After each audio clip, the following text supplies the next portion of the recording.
Please note that this content is for adults only. Viewer discretion advised. If you haven't yet, hit the subscribe, like, and share.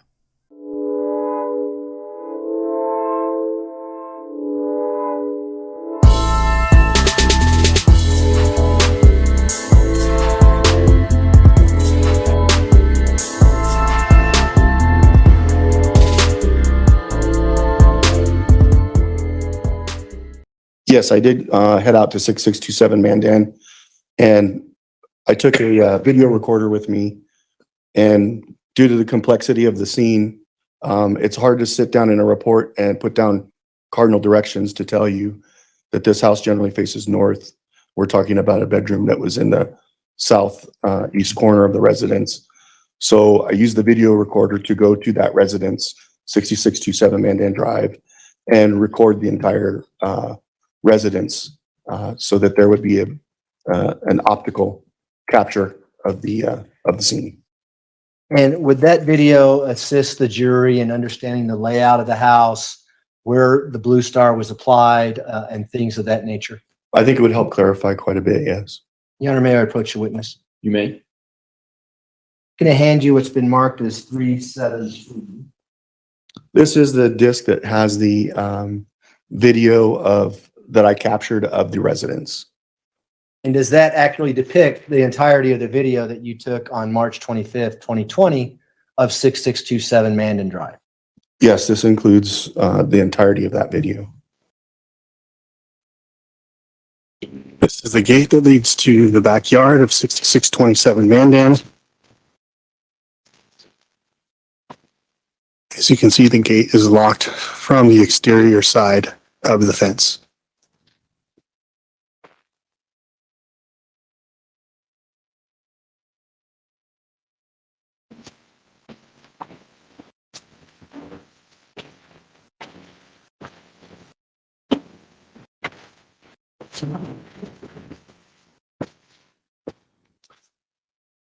This is the front entry into 6627 Mandan Drive. This would be from the front door. This is the upper level of the home. There are 2 bedrooms, a kitchen and living room area, and a sliding glass door to the backyard, and then the laundry room area, which exits into the garage for this residence.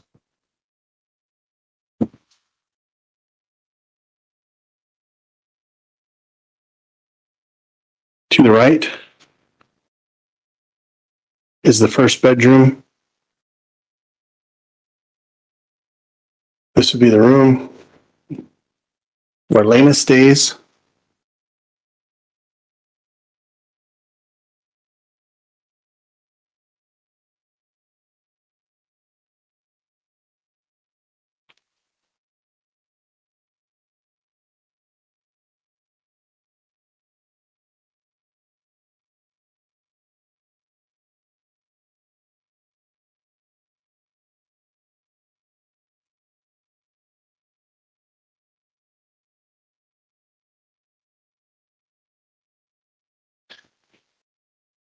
So you enter the front hallway.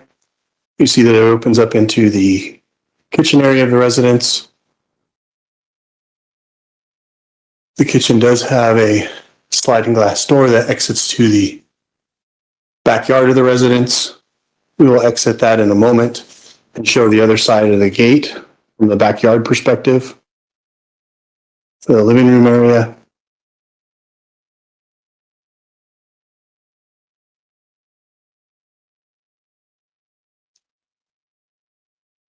Our main hallway.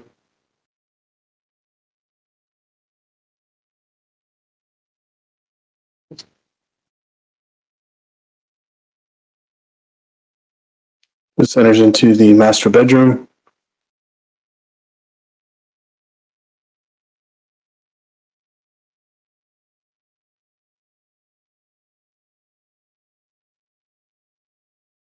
Which has an attached bathroom and walk-in closet area.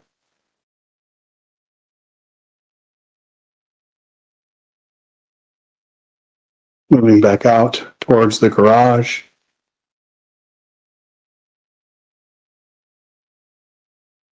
The area in front of you is the laundry area.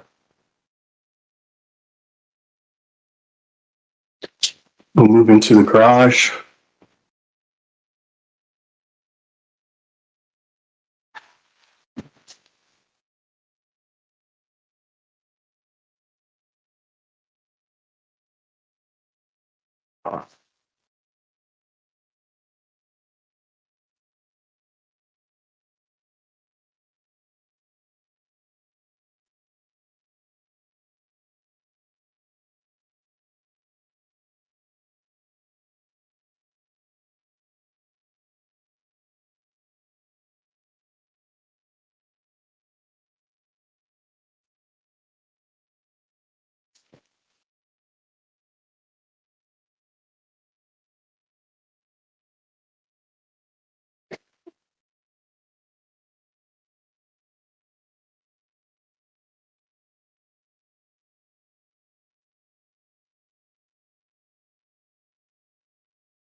Since we're in the garage, I will start with some points of interest.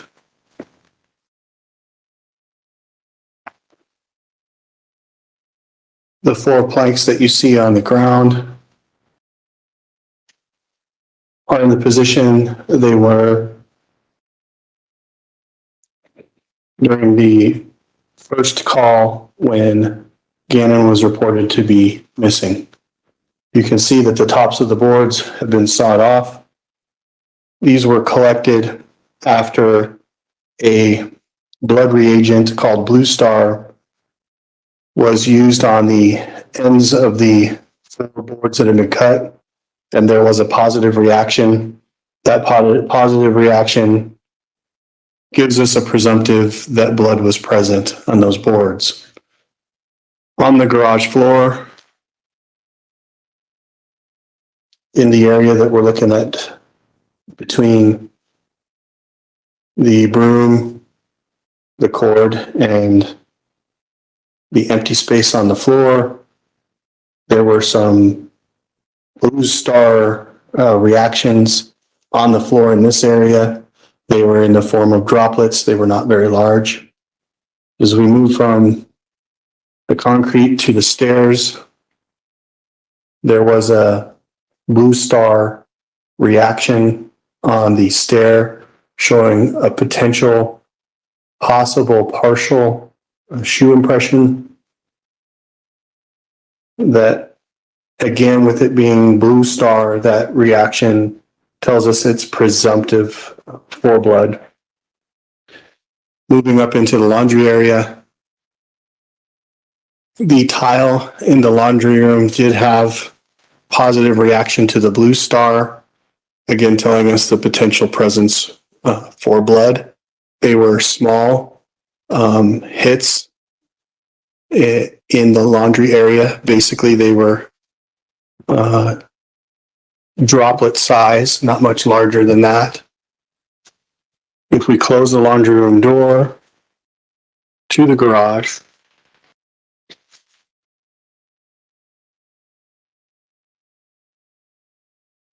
you can see that there is still blood on the door and on the door handle. This would be the door leading into the garage. We'll turn around in the laundry room. The last Blue Star hit of note was down at the baseline where the tile meets the carpet. It would be in your right-hand side of the frame where the doorway begins, and that frame for the doorway, there was a hit with the Blue Star agent right where the carpet meets the tile and meets the shoulder for the doorway. That hit then led to us moving into the living room area. Again, this was the upstairs living and kitchen room area. You'll see the carpet area here.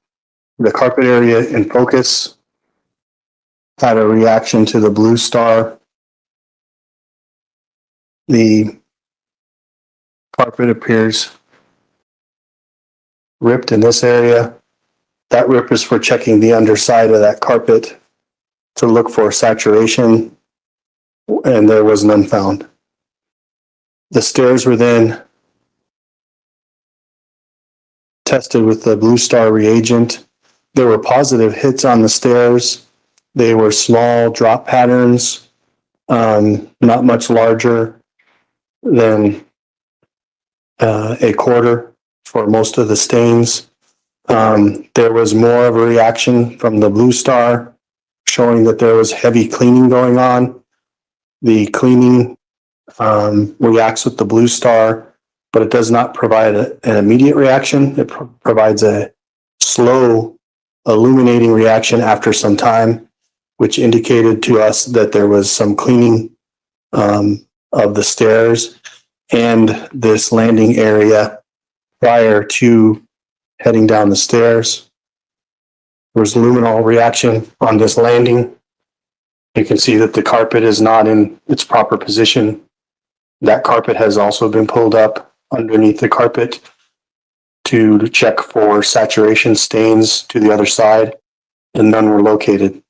The baseboards around this landing did illuminate when the blue star was applied, showing that presumptive reaction for blood. Continuing down the stairs into the basement, blue star was used on the stairs going down. The blue star reacted to the stairs. Again, these were small hits, quarter size, and some significant cleaning.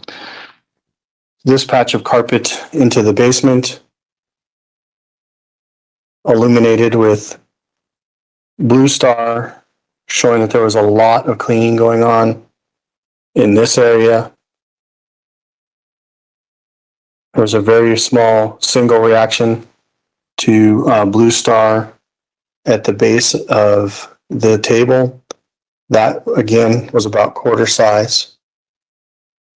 As we hit the bottom of the stairs, this is the basement area of the residence.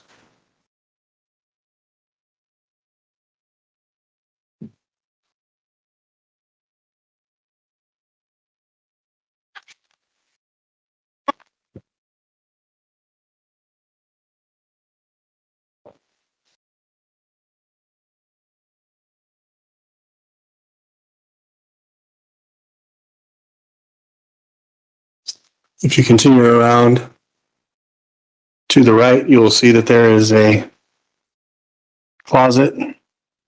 It's a storage closet. We have a bedroom down here, all the way to the right. This would have been Harley's bedroom. We have another bathroom area. This bedroom has a closet attached to it.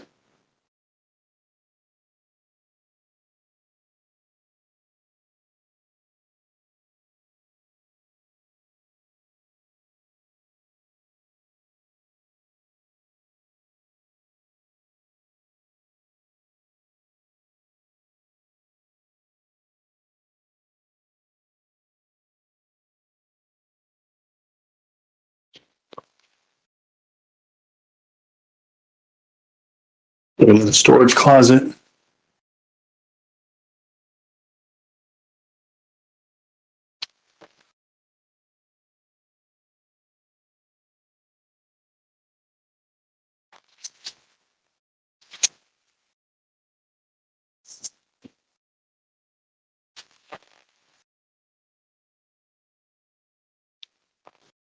In the living room, we have the couch. The area removed from the couch was the area that candle wax was located. This was in the area for the Sunday night candle event where the candle was reported to be knocked over. When it was knocked over, it ignited a fire in the carpet. Portion of the carpet that was originally cut out was in this area here. You can still see some of the padding where the burn mark for where the padding melted. This would be the area that the candle landed.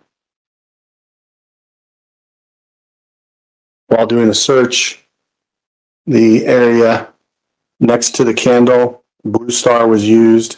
There was a positive hit, again being presumptive for blood.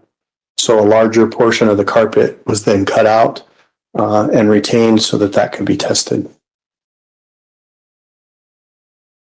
Moving back in the basement, heading back to the stairs where you came down. Again, Blue Star reacted in this area, showing a large cleaning event. We had a single hit over by this furniture leg, about the size of a quarter.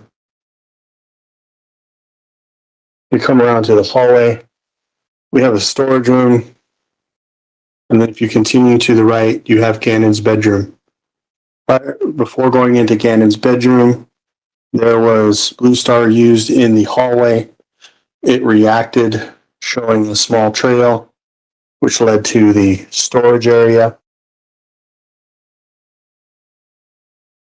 On the floor in the storage area, you can see that there are several locations that have been marked with Sharpie.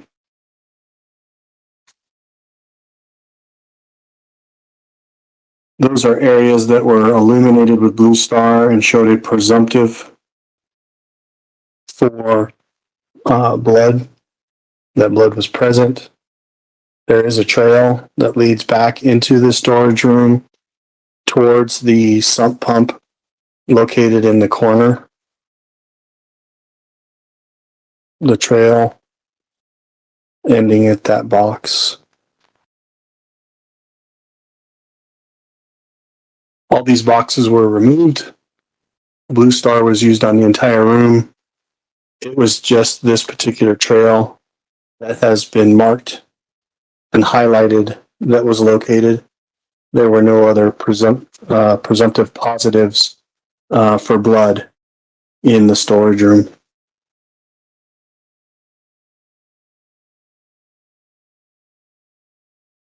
Backing out of the storage room, moving into Gannon's room.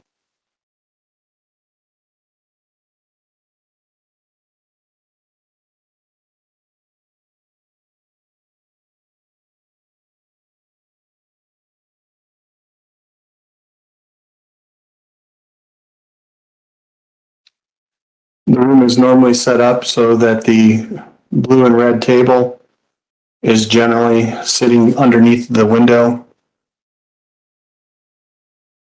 This bed would be set up, ready to go. The second bed in the room would occupy this voided location, the southwest corner of the room. If you continue around in the room, there is a closet in the northeast corner of the room.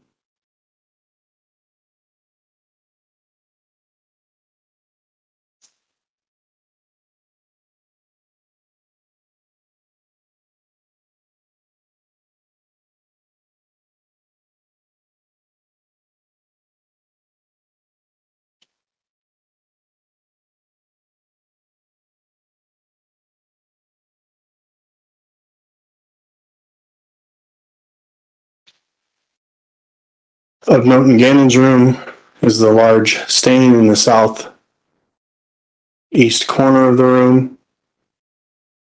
The markings that you see on the wall are marking spatter marks that were denoted by the Metro Crime Lab. Each of these stickers is indicating a blood spatter pattern that was denoted and documented.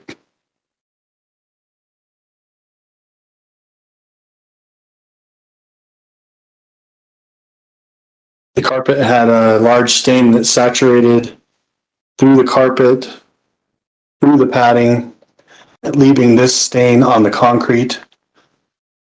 For marking purposes, a red Sharpie was used to outline the outskirts of the pattern, showing you how large the pattern actually is. Over here, you can see where the carpet and the padding, what they would look like if they were present.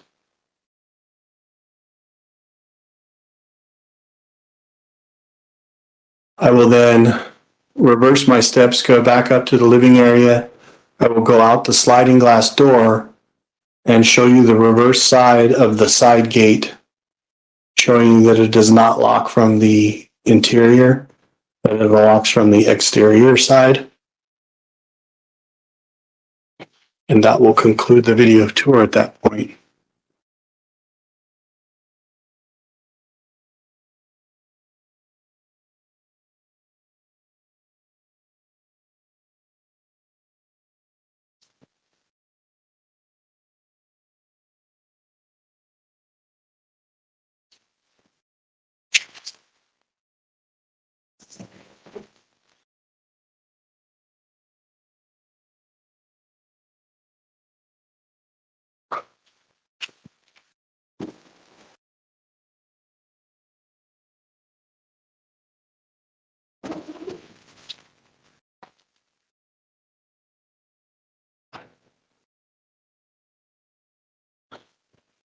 This would be the rear yard of 6627.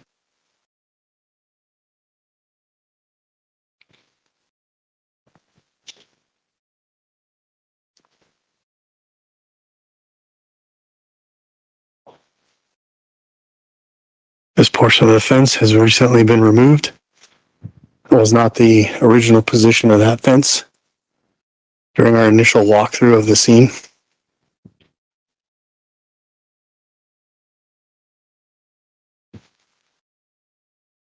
This is the exterior of the side gate leading to the front of the residence. As you can see, the rear side of this fence, or interior side of this fence, is not secured. It is secured by the padlock on the front side of the gate.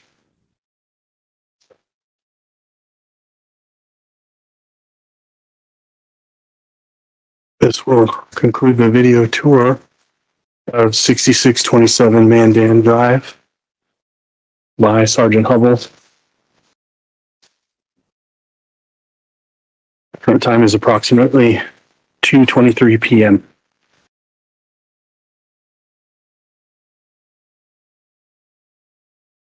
Looks like just a left side profile. That is correct.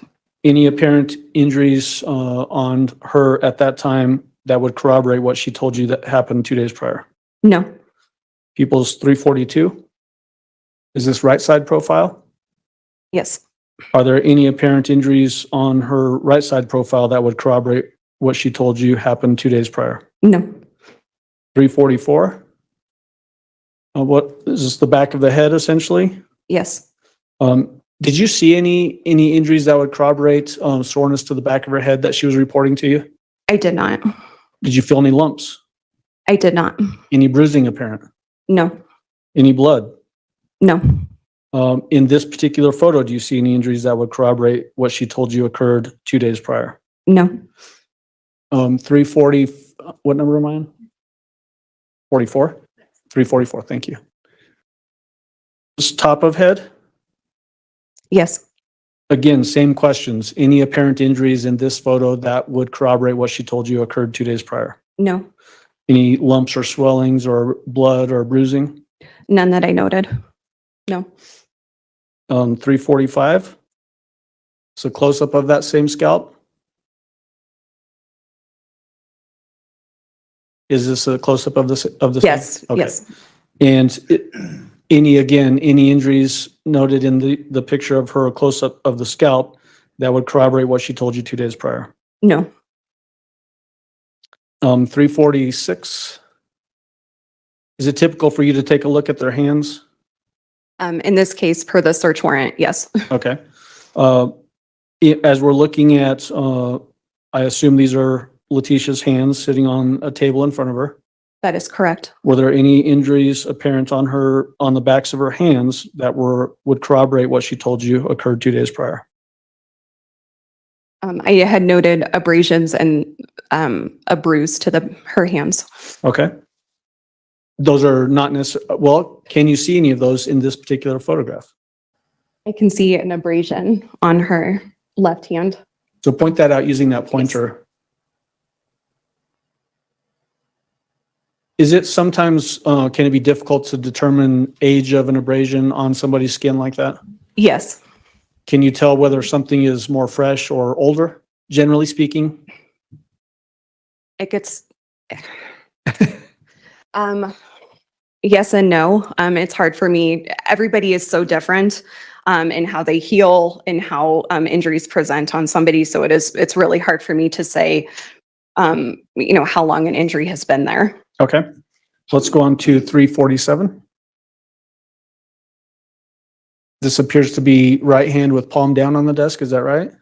That is correct. Do you see any injuries on this photo that would corroborate what she told you occurred 2 days prior?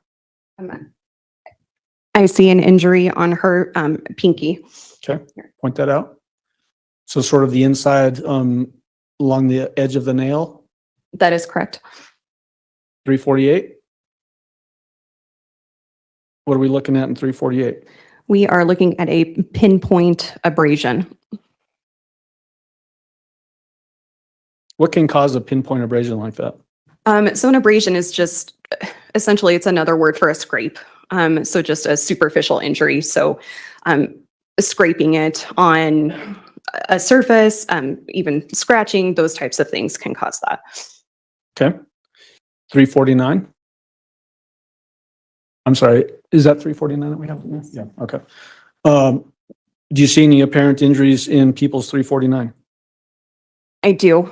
Point that out for the jury and describe what we're looking at. I also noted this to be an abrasion as well.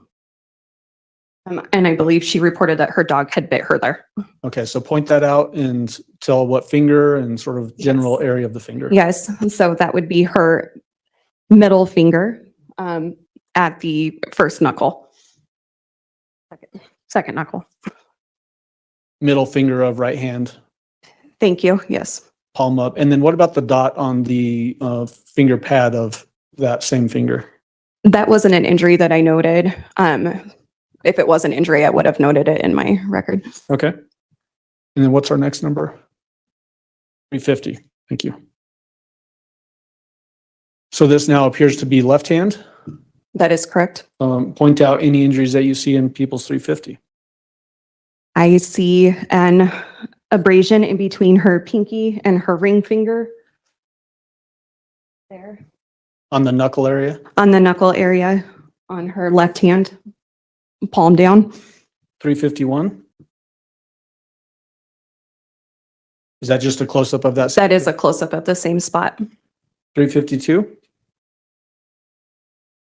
That is a close-up with our measurement tool that we use. So we really documented that one very We did. well. We d- 353. What are we looking at there? We are looking at another abrasion, also on the left hand. Here. So That, at the base of the index finger below the knuckle, essentially. thank you, yes. So as we're looking through those photographs, the only potential injuries that you were able to note on this defendant, were they only on her hands area? That was the only area that was specified in the search warrant. I wasn't able to assess the rest of her body. Okay. So, but as it relates to these photos, none on her head that would corroborate her head being hit on concrete. That is correct. And then the only other injuries are on hands, both front and back. That is correct. How many patients have you seen during your career as a forensic nurse examiner? Roughly 600, around there. Mr. Allen, could Yes. you find a reasonable breaking point in the next 5 minutes? Yes, absolutely, Judge. How many people have you had leave before they finished with the SANE exam? Just a handful, not very many. Have you worked with patients who were suffering from some sort of mental health issue that they could not give informed consent to undergo this invasive procedure? I have. How many times has that happened? I would say a handful of times as well. I don't have a specific number. Was there at any point in your interaction with this defendant that you had any concerns about her mental condition, that she was unable to understand things? No, I did not. Did she give you informed consent to undergo this exam that she then didn't participate in? She did. What happens if you are interacting with somebody that is so severely mentally diseased or defective that they can't give informed consent and they're potentially a danger to themselves or others? What would you do? I would notify the emergency room physician. Is there a procedure for that? There is. What is that called? So the emergency room physician, if they were concerned, I would let them know about that and they could place the patient on it, what's called an M1 hold, to be evaluated by a mental health evaluator. Meaning that if somebody was so diseased and defective that they're a danger to themselves or others, that they can't voluntarily leave. Correct. Did this defendant ever get anywhere close to that in your interactions with her? No. What is your lay opinion as to whether Letecia Stauch on January 29th was sane? Your Honor, I'm going to object under People v. Medina. This witness does not have the foundation to say whether or not he's. I understand. I'm going to allow her to provide her testimony. I think she does have some expertise. She does have some ability to, or has had some ability regarding other patients. So I'm going to allow overruled. What is your opinion as to her sanity? I believe she was sane and consentable to my exam at the time that I saw her. And this would have been 2 days after her stepson went missing and she was purportedly sexually assaulted. That is correct. Thank you. That's all I have.